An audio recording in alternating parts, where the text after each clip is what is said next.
The Princess and the Human, Book 2, Chapter 5, 49th day after my arrival. Dear Diary, today I'm going to meet with Clan Silpiine. The translator translated their rank as Count, no idea how accurate that is. I have no idea how our noble titles worked back when they were anything other than fancy add-ons to the name. But apparently, they are about the lowest rank of high nobility, if I understood that right. Sil said I should have no issue dealing with them. They aren't very influential even for their rank, and their territory isn't far from the palace. They apparently adopted the childhood friend of their daughter when his parents died, so they seem to be nice people. Not that it would help to reduce my nervousness. What if I say something wrong? Even unintentional insults seem to be a big deal here. I mean, I rejected all these invites for some mundane reasons that I pulled out of my ass. Sil said that's apparently normal for first contacts. Like, seriously? I get that some basic show of respect is important, but if humanity also was like that at one point, I'm really glad that's in the past. Imagine I would have grown up like some noble lady from these medieval movies, where every conversation is basically a battlefield. I don't think I could have handled that my entire life. Sil told me what would be some good things to say to leave a friendly impression, and I practiced some lines as well. I don't know if I can keep up the act the entire time though. Maybe I can get in a flow, like when I had to hold a presentation back at school. Still, I have to get this right, if for no other reason as to not embarrass Sil. And I guess she's right, leaving the palace now and then probably isn't a bad idea, especially right now, since I can really use a distraction at the moment and there are only so many language lessons I can cram into my head to achieve that. Even if the Baron is surprised by my progress, how come I have no issues talking with him? He has some grandpa vibes, maybe that's why. But the first messengers Sil send out to search for clues are scheduled to return soon, and I'm really scared. What if no one found anything? I should have a quick talk with Kirtine before I go. I hope he can calm me down. His present is also almost done, I hope he likes it. Maybe I can make the next one on my own, but I doubt it. I didn't contribute much outside of the idea this time. Alright, I can do this. I just have to see it as my mission to my people. If I can pull this off, Homie will already have a good impression of humanity, and things will be much easier in the future. Countess Espine and Count Aurelius felt equally stiff as they guided their esteemed guest into their garden. There had been so many things they had needed to prepare that actually making their estate presentable had fallen short. It was by no means untidy, it got properly cared for every day, and if it had been a normal guest, they would have received them there without a second thought. Alas, the current one was literally as far away from a normal guest as possible, and a blunder could be catastrophic for their species' future with the humans. Sure, she had said that she merely wished to socialize for now, but bad impressions would obviously carry over. But then, through a stroke of luck, the current day had presented itself as one of the rare dry ones in the rainy season. Quickly adjusting their plans, they decided to host Lady Nadine in their garden instead. Their house was about lower average for a noble clan of their standing, but the garden was something they were proud of. The fact that they got a chance to show it off could prove to be a large boon for the impression they left. They were truly fortunate in that regard. Occasionally, there were cycles where the rain, once truly started, didn't stop at all for up to 50 days. Thank the first ones, this wasn't one of those. Seeing their guest in person had been the next surprise. Having only seen her during the broadcast of the trial, they had completely underestimated how short her species was. But once again, luck was on their side. Since they sometimes had guests with children of Falpine's age, they possessed some custom-made chairs from back when she was younger. They allowed someone of a shorter height to sit at the same table while still fitting in aesthetically with the rest. Espine had to thank the quick thinking of her partner, who, upon seeing their guest, had almost instantly given the order to get those before she was in earshot. She herself had entirely forgotten they still had those, Reaching the small table surrounded by vast and diverse plant life, they gestured their guest to her seat. The edges of her mouth moved up as she saw the special chair. Her shoulders also for a moment seemed to move up and down in quick succession, and the rims of her mouth seemed to get slightly pulled inward. Not entirely sure what this expression meant, the Count and Countess merely sat down, not showing their nervousness as both had learned to from an early age. That didn't stop them from getting a short panic attack when the chair under their guest creaked. Why was it making that noise? They hadn't used these chairs for a while. Did they corrode without them noticing it? By the first ones, please don't break. Both thought desperately, well then, let me once again thank you for having me. It is our pleasure, milady. We have prepared a few things for you. On cue, a servant pushed a tray of food next to them, filled with almost every food item they were told humans could eat, including, they almost couldn't believe that part when they heard it, unpurified water. The alien noblewoman gave a sign of appreciation and reached out, before stopping suddenly, the blue circles in her eyes moving to the side for a tig. The two immediately feared they had made a mistake, but her eyes quickly went back to their usual position and Lady Nadine took a fruit from the tray. A few moments of silence followed. Was she waiting for them to initiate the conversation? Was it common for humans that the host chose the first topic? You have a pretty garden, she finally said, leaving the Count and Countess unsure whether everything was fine or if they had just committed their first blunder. It is great to hear that it is to your liking, Espine responded. You have chosen a perfect day for it. I am sorry that you have to see this part of our homeworld during the rainy season. There is a lot of beauty found in this region. It was, after all, one of the reasons why guests from off-planet were received here.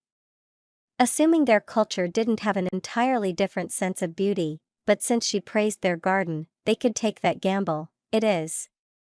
I actually arrived before the rain started, so I was able to see my share. My kind had never met other sentient species outside of our own until now. It is highly fascinating to observe our similarities, but there are also many ways in which our kinds developed vastly divergent. There are many aspects that are all still very new to me. Her Highness and I are currently testing how an exchange of our admittedly very different cultures could profit all of us. Once more, her eyes seemed to wander to the side. On a different note, may I ask about your children? That question completely blindsided the two. Why would she ask that? Children usually only mattered in these talks to form ties between clans. That wasn't something other species would participate in or even could participate in, as no descendant could be conceived between them. We actually just have one, a daughter, Countess Espine answered truthfully. But we are also taking care of the heir of Clan Ryler until he is old enough to inherit his title. I see. And those two? They wouldn't happen to be close to finishing their education? Okay, she definitely is trying to get somewhere with this. But what? Was she trying to prod their skills in raising their heir? Or did she just not want to get disturbed? Well, close is a relative term. They still got a lot to learn. But they know how to behave, so don't worry. They won't bother us. Oh, I would hardly be bothered by their presence. On the contrary, if it is fine with you, I would love to meet them. Once again, more or less the opposite of what both had expected. Are you sure? Count Aurelius asked. Lasting friendships bridge generations, do they not? Well, that they do, Aurelius agreed. Very well then, I shall have them called momentarily, thank you, but there is no need. They heard me. The two grew quiet. In fact, the entire garden did. The alien noblewoman took a sip of water before breaking the silence. Don't you two wish to join us? I doubt the stone is very comfortable. Staring in disbelief, the two watched their daughter and their ward slowly stand up from behind the balustrade of the elevated walkway. Clearly ashamed, Falpiine guided her adoptive brother to the table. Unable to scold them in front of their guest who had somehow known they were there from the start, Aurelius ordered for 2 more chairs to be brought. Lady Nadine didn't appear to be angry, so this situation wasn't unsalvageable. Hello, milady, Falpiine stammered while Ryukin couldn't get a word out. Lady Nadine, Espine quickly took over. This is our daughter, Falpiine, and the heir of Clan Ryler, Ryukin. A pleasure to meet the two of you, she addressed them. So, the two of you are learning to take over your respective titles? Why yes, milady. Then say, would you like to assist Her Highness at the Star Palace for a while? I heard she will soon start taking children under her tutelage at frequent intervals to allow them to gather some practical experience. Once more, silence. None of the four said anything. None of the four knew what they could say to this. Direct tutelage under the princess? This has, of course, nothing to do with me, Lady Nadine continued. I'm just thinking aloud that someone who knew about this prior might have good chances to get the first spots. This was too good to be true.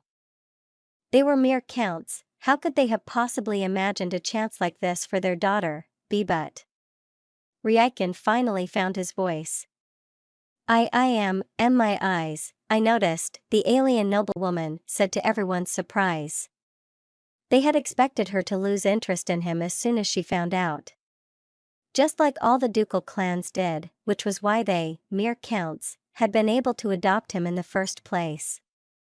The dukes considered Clan Rayler more or less done for and were ready to snatch up the remains. But she didn't seem to care. I won't pretend that it doesn't matter.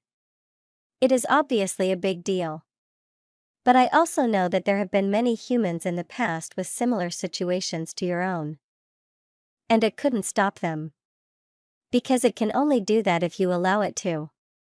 If you put your mind to it, I have no doubts that you can achieve great things, both for yourself and your clan.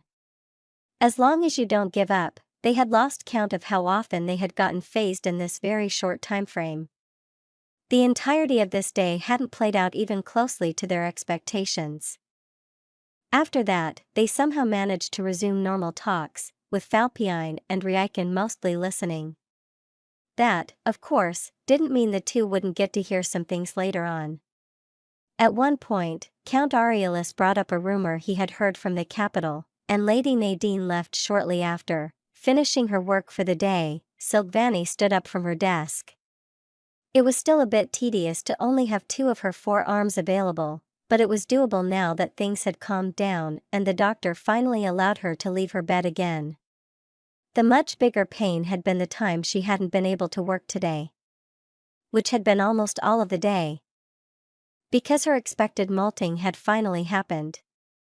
Just molting under normal circumstances was already incredibly annoying. It was a long and tedious process, gradually wiping off the remains of the outer shell as they slowly turned into a gooey sludge. And she had servants to help her with it. She didn't even want to imagine how it was for those who had to do it alone. But if molting under normal circumstances was annoying, molting under medical supervision, because 2 of your arms were in splints, with the servants needing to come up with a creative way to clean out under said splints, while also having to be careful not to further injure said arms was really annoying. But at least it was done now. She no longer had a cavity in her belly she needed to hide, and her arms would hopefully heal with her next molting. It was, however, not yet time to retreat into her private quarters, as there were at least 2 more things today that required her attention. One was to hear out Nadine about her day. The other was her checkup with the doctor, which she promptly commenced to do. It was the same standardized test she was by now used to plus the normal post-molting check. It seems as though your new shell has hardened properly, Your Highness, the doctor concluded once she was done. And your other results continue to improve as well. Thank you, doctor. Is that all? Silvani realized that she had sounded a bit more dismissive than intended. Maybe it was because all these repetitive tests were little more than time-consuming routines by now. The doctor, however, seemed to not agree with that assessment. Your Highness, with all due respect, you do realize how insanely lucky you were with this, right? Even if we assume that Nadine and myself would be able to help you as quickly as we could in every scenario, this could have easily ended in countless other ways. All much worse than 2 broken arms and an impressively short period of recovery, right? I did by no means intend to sound ungrateful, Doctor. You and Nadine are the sole reason I am alive today, and that is something I won't forget. Your word humble me, Your Highness, but that is not what I was trying to get, Syl. The shout of a familiar voice interrupted the doctor, although the two of them rarely heard the voice being this loud. The doctor stood up, opened the freshly repaired door, and waved to the small alien who entered the office shortly after. "Ah, here you are." "That I am," Silvani affirmed. "How did your visit go?" "Good, I guess, but there's something else we need to talk about first." They apparently heard a rumor that 2.5 weeks ago, a large number of warships flew off from the northern harbor into space. The princess cocked her head. 2.5 what? "A couple of days, not important." "Do you have any ideas why that might be the case?" Was Nadine concerned by this rumor? Well, if her home was like she had described, it was understandable. Sudden troop movements could imply a lot of things if you lacked context. Silvani unfortunately almost never interacted with their fleet as the military didn't fall under her authority, so she herself didn't know why they were doing that. "I'm sure it's nothing to worry about. I don't have much to do with our military, but I can think of 3 possible reasons, depending on what large number means. Option 1 would be that they are switching places, with one of the flotillas guarding the secure routes, so they can get their maintenance done. Option 2 would be that they are being swapped with ships from the main fleet who are guarding our orbit." Okay, and, in case large number refers to a really large number? Well, that would be option 3, the main fleet got ordered to move out. And they are temporarily taking over their position in orbit. But that would only happen in case of a large-scale military operation. And since such a thing would most certainly be done in cooperation with other alliance members, that is something I would have heard of. The only other way would be something so urgent and important that they couldn't wait for an answer. But we're not at war anymore, so I have no idea what that would be. The Karaska never attacked us in that manner. Nadine flinched at the mention of the insectoids, and Silvani cursed herself for bringing them up. Nadine's trauma had gotten better, but not vanished. Shortly after, though, the alien girl's eyes narrowed and she got quiet for a while. Then, she turned for the door. "I see. But just to be sure, let me check something really quick." "Where are you going?" "The dungeon. Call it a hunch, but I have a really bad feeling about this."